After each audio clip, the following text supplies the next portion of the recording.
Tadi telah berhasil, saya sudah merasa nih PSBB online yang dari dinas sudah mulai bekerja dengan baik nih. Untuk masalah sampah gimana nih? Masalah sampah, kalau masalah kewenangan tentang pengelolaan sampah tentu saja bukan ada di dinas kami. Oh, Kami misalnya juga masuk ke situ adalah dalam rangka membuat aplikasi yang mungkin memudahkan dinas, dalam hal ini dinas lingkungan hidup, ya. untuk bisa mengangkut sampah atau misalnya ada pelaporan tentang sampah yang tidak terangkut dan sebagainya. Jadi memang Pak Sukro pada dasarnya seperti ini. Kami Diskominfotik tidak bisa serta-merta membuatkan aplikasi tanpa ada permohonan atau request dari SKPD terkait. Betul. Sebab tentu saja yang paling mengetahui tentang proses bisnis suatu aktivitas itu adalah SKPD itu sendiri. Betul. Nah, jadi kalau memang dinas LH minta atau memerlukan sebuah aplikasi yang bisa mempermudah mereka dalam hal penanganan dan pengelolaan sampah, silahkan datang ke kami. Nanti kita bahas proses bisnisnya seperti apa. Nah, kami buatkan aplikasinya. Seperti itu kontribusi kami di Diskominfotik untuk membantu pengelolaan penanganan sampah di Kota Banjarmasin.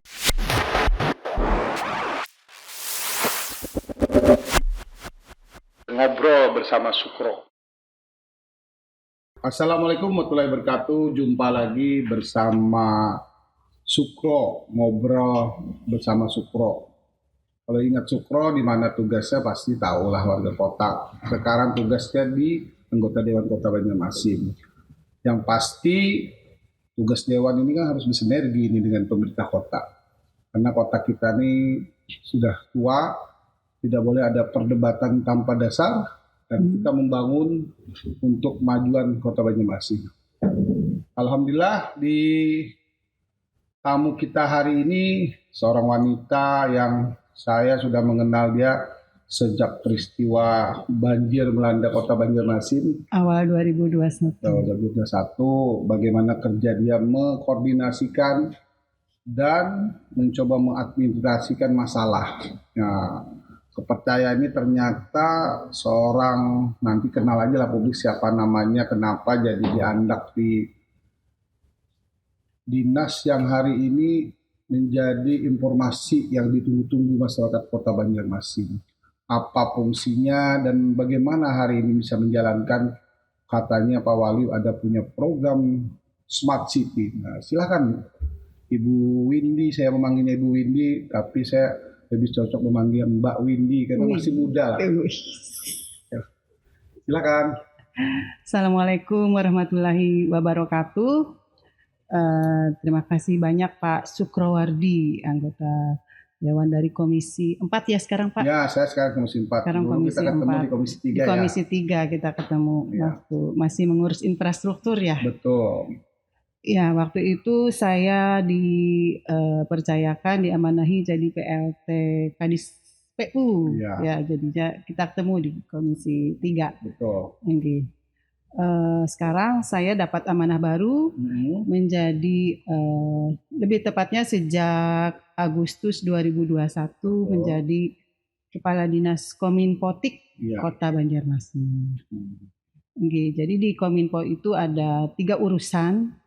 Kewenangan kami ada di 3 urusan. Pertama urusan Infokom, kemudian urusan persandian, dan yang ketiga urusan statistik.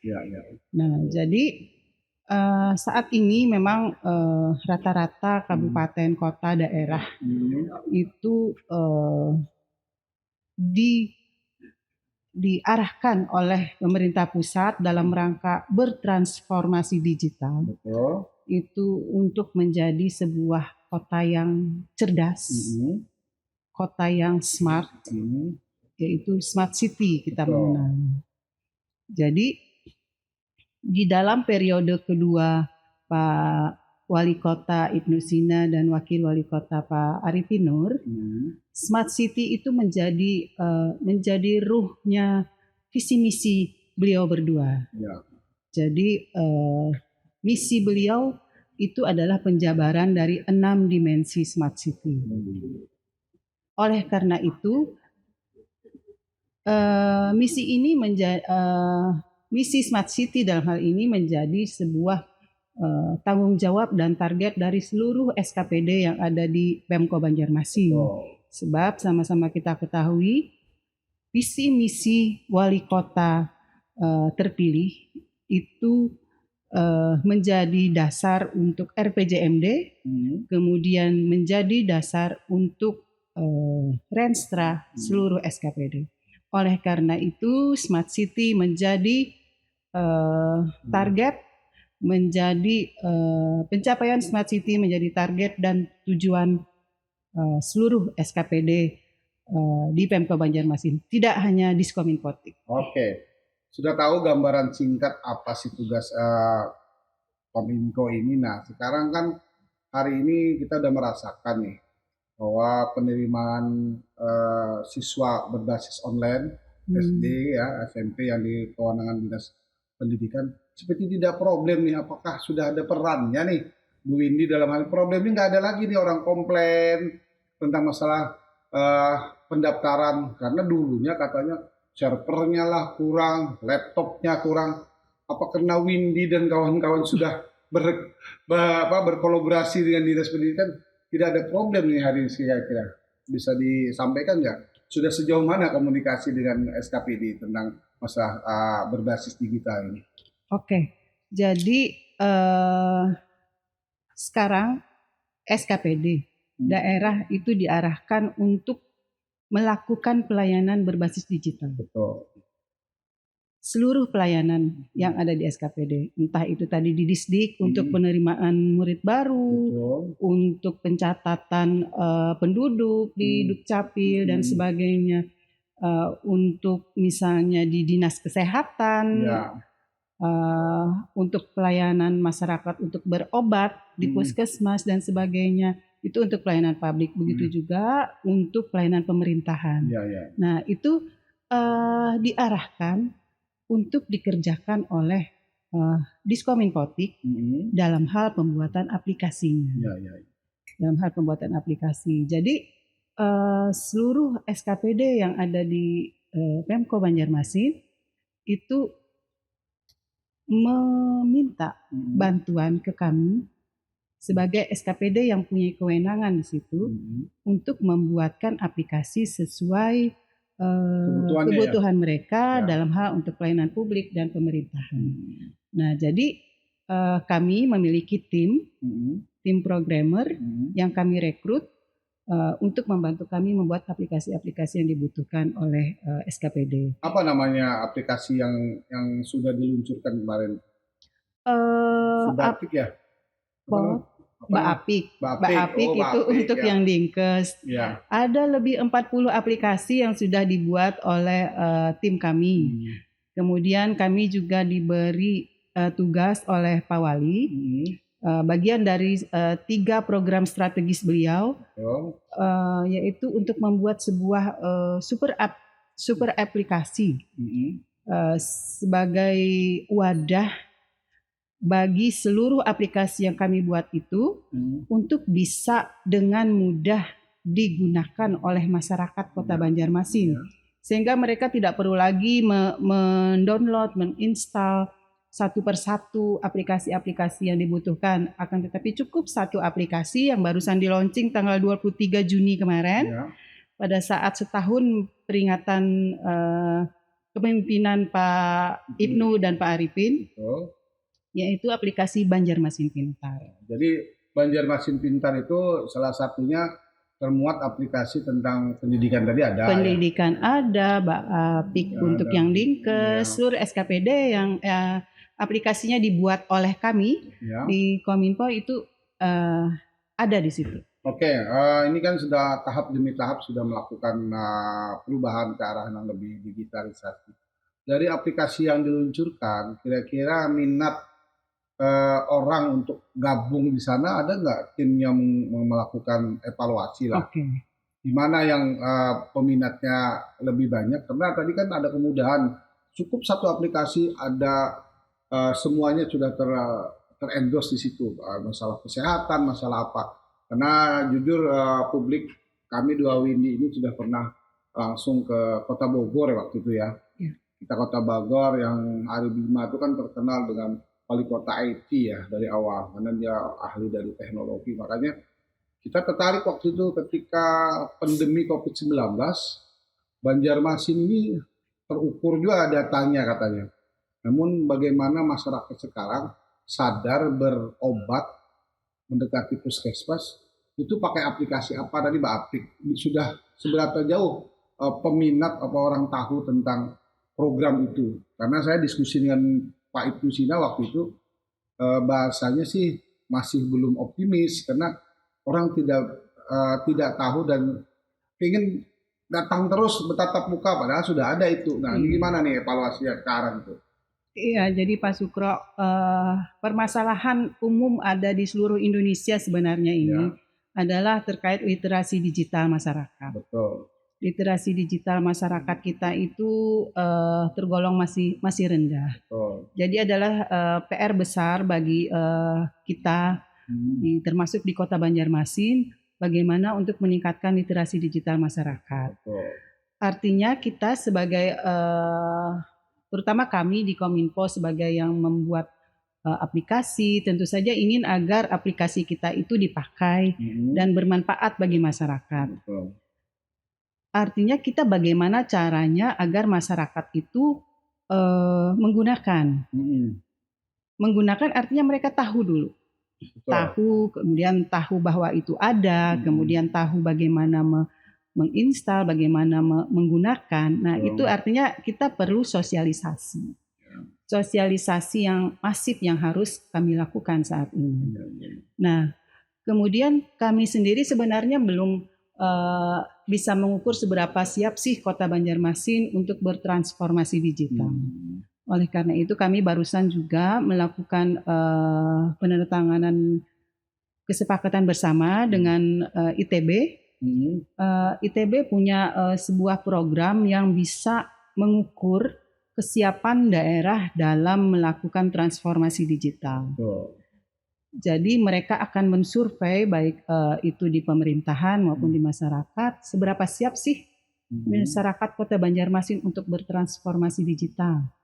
Nah, nanti setelah mereka survei akan dianalisis data-datanya, kemudian dihasilkan ada di level mana Kota Banjarmasin. Setelah level itu ketahuan kita misalnya dari 5 level, Banjarmasin ada di level tengah misalnya. Apa rekomendasi mereka untuk kita bisa meningkatkan atau mempercepat pelaksanaan transformasi digital? Itu antara lain langkah-langkah yang tadi yang ditanyakan Pak Sukro, bagaimana caranya agar aplikasi itu banyak dipakai oleh masyarakat. Ya. Artinya langkah demi langkah itu berdasarkan hasil kajian-kajian ya. Iya, sehingga kata efisien dan efektif itu ketika program ini memang diluncurkan dan dianggarkan terukur ya pengeluarannya maupun dampak daripada support anggaran itu sendiri ya. Iya. Oke ya, Windy Asti Artika nih. Kartika tadi kita belum dikenalkan, ini lulusan mana sih sebenarnya kok ngomong tentang IT, ngomong tentang mindset warga kota tentang aplikasi, lulusan mana sih kira-kira nih? Kan saya tahu dia ini dulu kan pernah ditunjuk jadi PLT PUPR ya. Kan itu ngurusin infrastruktur loh. Kok tiba-tiba infrastruktur yang tidak punya, ini kan ibaratnya tidak punya ruang, ada langsung tidak ada wujud ini ruang kosong nih yang dibangun. Gimana ya kolaborasi yang dibangun antara diri dan spesifikasi kerja sekarang ini? Oke, Pak Sukro, Ulun ini sebenarnya tidak ada latar belakang IT. Ya.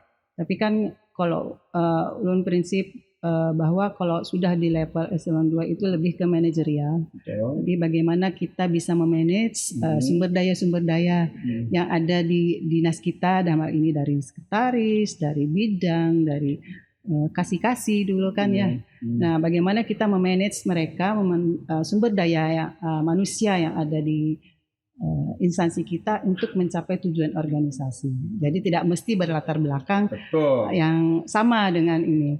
Kalau saya latar belakang saya S1-nya sipil, teknik Ya, sipil di ya. Unlam. Nah, Kemudian S2 saya di sebenarnya planologi, Magister Perencanaan Kota dan Daerah di UGM. Jadi kenapa saya kemarin sempat ditempatkan di PU? Karena memang saya latar belakang sipil dan juga ada plano, karena di sana juga di PU juga ada bidang tata ruang. Oke, tidak usah diragukan lagi lah bahwa dedikasi dan kemampuan itu sudah terjawab. Nah, sekarang tadi kita nyambung tentang masalah kembali pada smart city. Banyak masyarakat karena tadi ingin dikaji lagi kerjasama dengan BPB. Kan hari ini kan problem Kota Banjarmasin kan tidak lepas ironisnya adalah masalah sampah. Nah, masalah sampah ini kan tentu ada di timnya Mbak Windy ini. Bagaimana masyarakat sadar ketika TPS itu tidak terangkut, dan ada juga yang memang masyarakatnya membuang sampah tidak sesuai dengan aturan yang berlaku. Karena pengalaman kita konsul atau kunjungan kerja di Kominfo Jakarta, di Jakarta itu warganya didorong kalau 2 jam melaporkan tidak disikapi oleh dinasnya, maka dinasnya itu akan ada punishment dari gubernur ataupun petingginya lebih langsung. Nih ada nggak nih terobosan tentang problem kita ini kan masalah sampah nih, tidak terangkut lah masyarakat sekehendaknya membuang, tapi tidak, kalau sudah ada informasi aplikasi, si Suprowardi membuangnya walaupun dia statusnya anggota tidak beraturan, terfoto, ter-share di jaringan yang sudah dibangun oleh Mbak Winnie ini, ada nggak itu? Ada tahapan-tahapan itu. Jadi sudah berhasil, saya sudah merasa nih PSBB online yang dari dinas sudah mulai bekerja dengan baik nih. Untuk masalah sampah gimana nih? Masalah sampah, kalau masalah kewenangan tentang pengelolaan sampah tentu saja bukan ada di dinas kami. Kami misalnya juga masuk ke situ adalah dalam rangka membuat aplikasi yang mungkin memudahkan dinas, dalam hal ini dinas lingkungan hidup, untuk bisa mengangkut sampah, atau misalnya ada pelaporan tentang sampah yang tidak terangkut dan sebagainya. Jadi memang Pak Sukro pada dasarnya seperti ini. Kami Diskominfotik tidak bisa serta-merta membuatkan aplikasi tanpa ada permohonan atau request dari SKPD terkait. Sebab tentu saja yang paling mengetahui tentang proses bisnis suatu aktivitas itu adalah SKPD itu sendiri. Nah, jadi kalau memang Dinas LH minta atau memerlukan sebuah aplikasi yang bisa mempermudah mereka dalam hal penanganan dan pengelolaan sampah, silahkan datang ke kami. Nanti kita bahas proses bisnisnya seperti apa.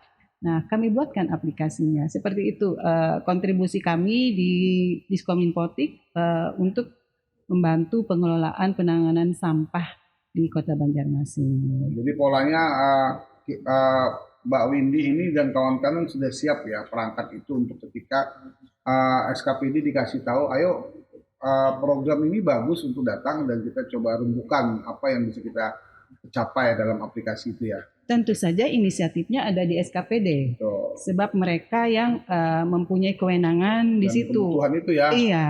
Oke. Sekarang kasih info dong dengan masyarakat. Kemarin gini, bahwa wali kota ini kan ada program yang namanya Bahuma, ya, program yang namanya aplikasi warung apa namanya di aplikasi itu, yang orang sudah tahu harga-harga di toko itu apa. Ada, saya sudah pernah dulu. Nah, itu kami kasih tahu dengan masyarakat. Nah, itu bagaimana? Tadi Mbak Winnie mengatakan bahwa sosialisasi itu penting, level mana orang bisa paham tentang IT itu sendiri. Sekarang jumlah karyawan inti di Kominfo dan sarana pendukung lainnya ini apa aja yang sudah siap? Kita kemarin waktu di Banggar kan Mbak Winnie mengatakan kami ingin bangun ini, apa sih yang sudah dibangun dan apa yang sudah jalan, gitu. Silakan. Ya, jadi Pak Sukro, untuk bisa mencapai sebuah smart city maupun bisa transformasi digital dengan baik, tentu saja jaringan internet juga harus siap. Jadi infrastruktur untuk kita bisa berkomunikasi, bertelekomunikasi dengan baik itu jelas harus sudah siap. Jadi saat ini di Kota Banjarmasin, khususnya di pemerintahan, itu sudah kami sambungkan dengan jaringan fiber optik, sehingga seluruh SKPD itu tidak perlu menyiapkan atau berlangganan internet sendiri masing-masing. Cukup mereka connect menggunakan fiber optik yang kami siapkan. Nanti misalnya mereka ada kebutuhan khusus untuk bandwidth yang besar atau apa, tinggal menghubungi kami, kami bantu fasilitasi. Untuk itu untuk yang jaringan. Kemudian kalau di kami saat ini memang tenaga programmer, tenaga jaringan untuk membuat pelayanan itu ya alhamdulillah, walaupun menurut kami pas-pasan, tapi alhamdulillah bisalah saat ini untuk bisa melaksanakan target-target pekerjaan yang kami pasang. Untuk tenaga programmer ada sekitar 8 orang, kemudian tim jaringan itu ada sekitar 5-7 orang. Jadi sebenarnya kalau kami merasa masih kurang karena kebutuhan pembuatan aplikasi dan sebagainya dari SKPD itu masih banyak. Jadi yang harus kami akomodir. Oleh karena itu kami berusaha menambah SDM lah untuk tenaga programmer itu. Oke. Jadi sudah tergambar ya bahwa sekarang kekuatan Kominfotik Kota Banjarmasin sudah ada namanya jaringan yang sudah terhubung dan SKPD tidak lagi mengeluarkan anggaran seperti itu. Satu, dan ada tenaga-tenaga kerja. Nah, sekarang nih Mbak Winnie, sekarang tuntutan masyarakat tentang smart city itu kan luar biasa nih, antusiasnya.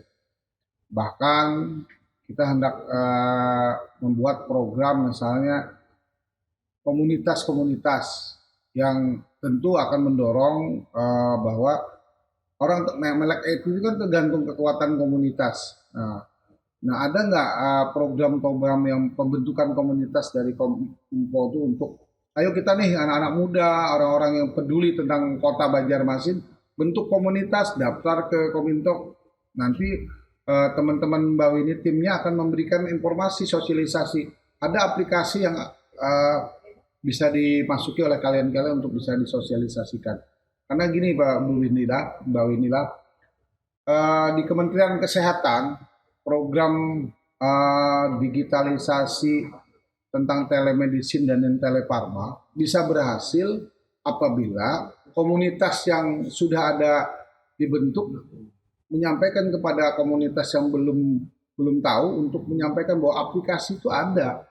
Bagaimana puskesmas atau rumah sakit itu sudah ada obatnya berapa yang tersedia, dokter yang menghandle apa aja.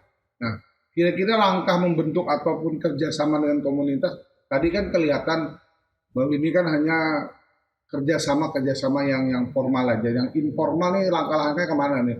Selain saya lihat dengan media sudah mulai terukur juga. Ada nggak komunitas yang sudah sepakat bergabung dengan Kominfo untuk gebiarlah program aplikasi yang dibangun oleh Mbak Winnie dan kawan-kawan?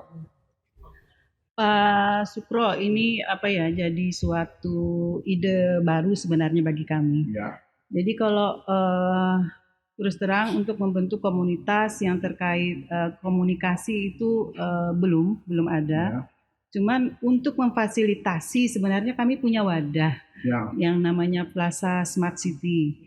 Nah di situ yang menggunakan itu bahkan bukan dibilang mayoritas, tapi semuanya itu adalah komunitas-komunitas sebenarnya. Di situ komunitas UMKM dan sebagainya, silahkan free itu disiapkan oleh pemerintah Di kota mana tuh lokasinya? di lantai 3 Menara Pandang. Oh, Nah, kalau di situ itu kapan semua teman-teman komunitas memerlukan sebuah wadah atau ruang untuk berdiskusi atau ada workshop kecil, silahkan menggunakan wadah itu, Ya, ya. tempat itu. Free gitu, sudah disiapkan petugasnya oleh kami, itu ada anggarannya di Diskominfotik.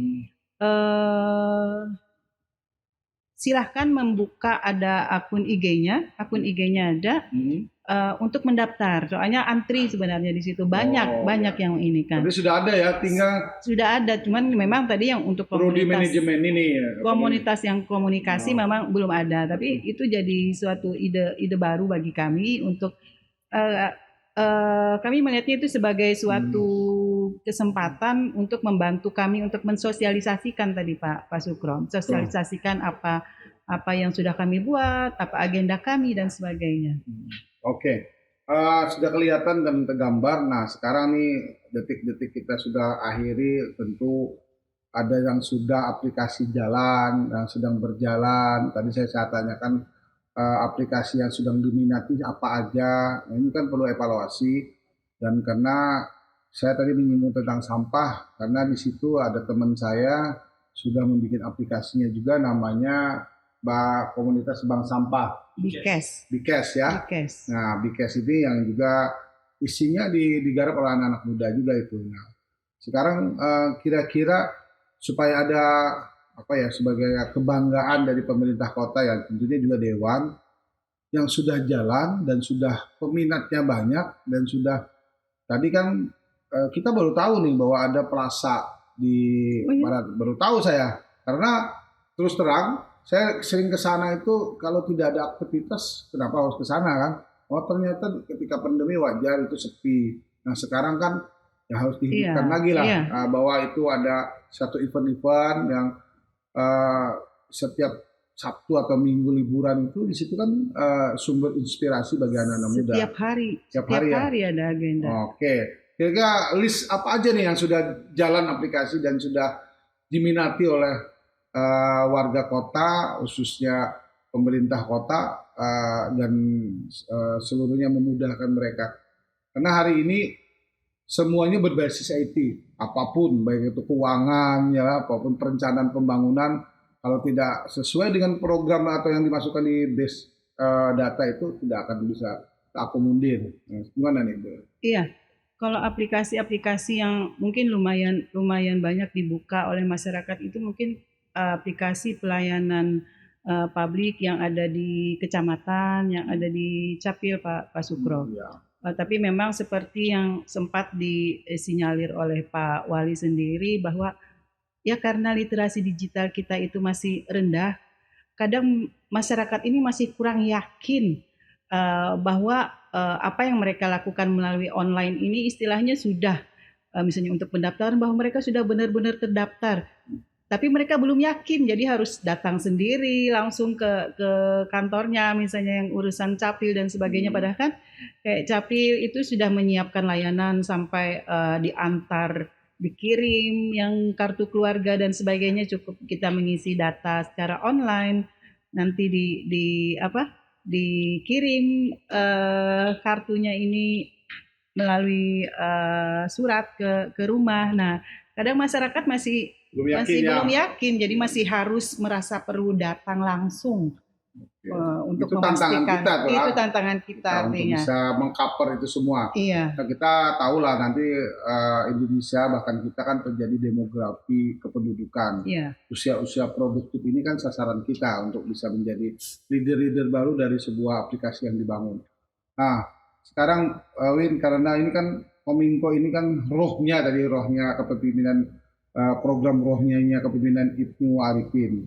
Nah, saya kemarin tadi aja baru saja menyamakan persepsi bahwa Kota Banjarmasin katanya di angka dari BPS itu di angka 34.000 sekian-sekian angka kemiskinan. Dan kalau persentase 5,8. Nah, ketika persepsi kriteria miskin yang direvisi dalam Perda ketua, kebetulan saya jadi ketua pansusnya, saya minta dengan teman-teman bagaimana sih memasukkan data pakai digitalisasi. Yang namanya miskin tuh apa kriterianya? Kalau sudah tahu, kalau sudah aplikasi kan tidak usah lagi pendataan secara manual, tinggal dimasukkan. Oh, ini yang perlu dibantu. Karena tadi yang wajib negara itu adalah lansia, tunggal, dan disabilitas. Nah, data disabilitas dan lansia tunggal itu kan kalau kita bikinkan aplikasi tinggal klik Sukrawadi di wilayah Banjarmasin Utara, kita mendeteksi usia lansia itu kan katanya menurut Kemenkos 50 ke atas sudah lansia. Nah, tunggalnya itu karena dia tidak ada lagi keluarga, famili, tinggal sendiri, penghasilannya tidak ada, lalu perlu negara hadir untuk memberi asupan makanan dan kesehatan. Kalau pendidikan nah mungkin dia didorong kemana-mana itu boleh karena sudah pakai usia lanjut ke agama lah. Nah, ada nggak komunikasi rencana aplikasi membuat rumah bahwa yang namanya miskin itu berdasarkan kriteria, ada nggak sudah dikomunikasikan oleh teman-teman SKPD yang lain? Oh ya, untuk dinas sosial ya Pak Sukro, dinas sosial kami sudah membuatkan aplikasi yang untuk data-data mereka yang DTKS dan sebagainya. Ada banyak modul mereka yang ingin dimasukkan di dalam aplikasi itu. Saat ini sudah selesai itu modul 1 ya, sudah modul 2. Sudah modul 2. Jadi ada 7 kalau tidak salah, ada 7 modul, sudah ada 2 modul dari Dinsos yang sudah kami masukkan, sedang jalan ini untuk modul-modul selanjutnya. Jadi insya Allah lah nanti dalam waktu dekat seluruh modul itu sudah selesai, makin mempermudah kita untuk seperti yang dikehendaki Pak Sukro tadi dan juga kita semua pastinya ya agar tidak ada boleh lagi kenaikan warga miskin. Iya, jadi karena big datanya salah ya kan? Iya, warga miskin, yang lansia, disabilitas dan sebagainya semua berapa 24 atau apa orang yang menjadi urusannya Dinsos itu sudah masuk di dalam database-nya mereka. Oke, jadi luar biasa nih ya. Tugas dan tantangan Windyasti Kartika ini untuk mencoba mengkolaborasikan tentang input-input program-program yang berbasis IT. Ya mudah-mudahan ini didukung oleh sumber pendanaan yang terukur ya. Amin. Dan saya rasa saya juga sebagai wakilnya rakyat, wakil rakyat yang pasti dalam hal membangun kota tidak bisa satu persatu pasti berkolaborasi. Harus dengan dukungan bubuhan-pian di dewan. Pemerintah tidak akan bisa jalan sendiri kalau dewannya juga berjalan sendiri kan. Harus sepemahaman Pak. Sepemahaman. Ya. Jadi bisa saling dukung kan. Betul, karena saya juga kemarin spiritnya ketika sudah berbasis IT, semua tidak ada lagi kata tidak jujur. Karena IT itu sudah melihat bahwa kita bisa, kalau data kita sudah terdata di program itu, orang bisa memverifikasi dengan online yang lain. Dengan sistem. Nah, contoh lah, bahwa ini ketika rumah kita jalan ini, kita kan Sherlock aja tahu orang. Itu kan sudah mendekatkan pengetahuan dengan fakta yang ada. Begitu juga ketika data miskin, ternyata di Kemensos tahu satelit bahwa rumah itu ternyata tidak miskin. Orangnya aja yang miskin karena PHK lah pemiliknya, anaknya banyak, rumahnya masih permanen. Nah, bagaimana mengatasi kemiskinan? Tentu dengan data tadi bahwa anaknya tidak bisa sekolah, ya dibantu sekolahnya supaya dia anaknya sekolah, anaknya kesehatan ya dibantu. Nah, itu cara program-program efektif. Oke, ada pesan yang bisa disampaikan kepada publik yang mudah-mudahan ini hari ini narasumber yang bisa diminati oleh banyak follower ya karena kemarin waktu narsumnya Sri Kandi juga bicara tentang aturan skuter itu sudah mencapai angka 1.500 subscribe ya. Mudah-mudahan ini taruhan juga nih di komunitas bahwa ini dengan informasi tadi bisa mencapai angka seperti itu nggak ya nantinya? Silakan. Iya, jadi sebelum ini Pak Sukro mungkin ada tadi yang mungkin dari apa yang kami lakukan itu misalnya menyediakan CCTV tadi ya. CCTV juga harapannya itu bisa didukung oleh masyarakat, sebab dalam kami merencanakan kalau CCTV itu 100% kami yang menghandle, tentu saja keuangan daerah tidak mampu untuk itu. Oleh karena itu kita perlu dukungan dari masyarakat. Masyarakat yang punya hunian, punya bangunan yang ada di lokasi-lokasi strategis, kita harapkan bisa ikut berkontribusi untuk menyediakan CCTV, kemudian CCTV-nya kita linkkan dengan Jaringan tadi dengan pusat data di Kominfo, sehingga bisa kita memantau kawasan di sekitar rumah mereka, itu antara lain. Kemudian juga terkait wifi gratis, sudah ada berapa puluh titik wifi yang kami siapkan ke masyarakat, itu antara lain yang sudah kami lakukan langsung untuk memenuhi kebutuhan masyarakat akan internet. Salah satunya di mana nih wifi gratis? WP gratis di Siring Menara Pandang, Siring 0 km, kemudian Jembatan Bromo ada juga di ruang-ruang publik, terutama Pak Sukro, ruang-ruang publik. Jadi harapan saya mungkin silahkan masyarakat untuk bisa memanfaatkan apa yang sudah kami siapkan itu dengan baik, dan semoga apa yang sudah kami siapkan itu bisa mendukung untuk peningkatan literasi digital, agar masyarakat bisa lebih banyak menggunakan aplikasi yang kami buat, aplikasi pelayanan publik yang kami buat dalam rangka untuk memberikan pelayanan, meningkatkan pelayanan pemerintah daerah ke masyarakat. Baik, luar biasa apa yang sudah di tahap demi tahap oleh Windy dan kawan-kawan ini. Masyarakat sudah clear ya untuk segera merasakan tentang bagaimana peran Kadis Kominfo untuk membangun smart city. Nah, kita akhiri karena channel saya ini selalu bicara tentang bagaimana keunggulan dengan suara UMKM-nya, karena ini bagian dari suara UMKM juga, karena saya ada ngobrol bersama Sukro. Maka kita akhiri, Bu Windy, kalau saya bilang suara UMKM cangkal betari jawabannya. Wah, kan itu moto supaya kita jangan pengoler ya. Jangan pengoler. Oke, kita mulai ya. Suara UMKM cangkal bacari. Makasih. Assalamualaikum warahmatullahi wabarakatuh. Waalaikumsalam.